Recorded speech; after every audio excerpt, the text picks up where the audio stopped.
We have one generation of leaders in our community that was raised by their fathers and their mothers, grew up in two-parent homes, exercise a level of civility, decorum, but also ability to be controlled and present themselves in a controlled manner.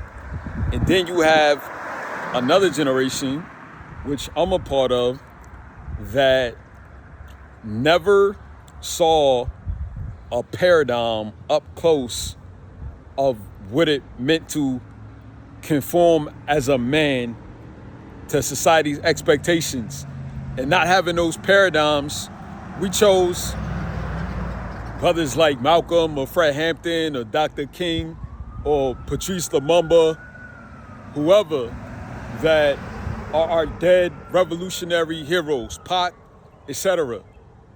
And what I'm going to say is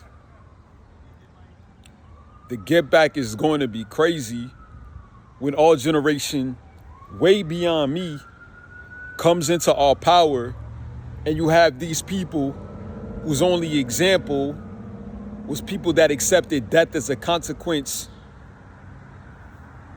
and would prefer death to the status quo. When we get into our power, when we get into these positions, they know everything will change because we was never anchored in an expectation to fit a mold and live a long life. We never saw that. We just saw what we read in books or learned about or heard in rap or heard in whatever we heard, whether it was the oral tradition and learning from older gentlemen.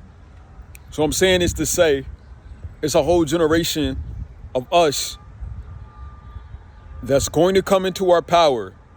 And that's why they're trying to do everything to stop us. And it's not just black, white, Democrat, Republican, North, South situation. Right here in New Jersey, I'm in Elizabeth right now, right? There are people, some of them black, some of them whites, and some of them Democrats, whoever, that is trying to convince us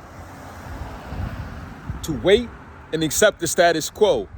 And when I started looking around and doing the research and really thinking about it, it was like all the young boys is wilding, and the young generation is refusing to play by a certain set of rules because we never saw that in a home of a man living a long, healthy life playing by a certain set of rules.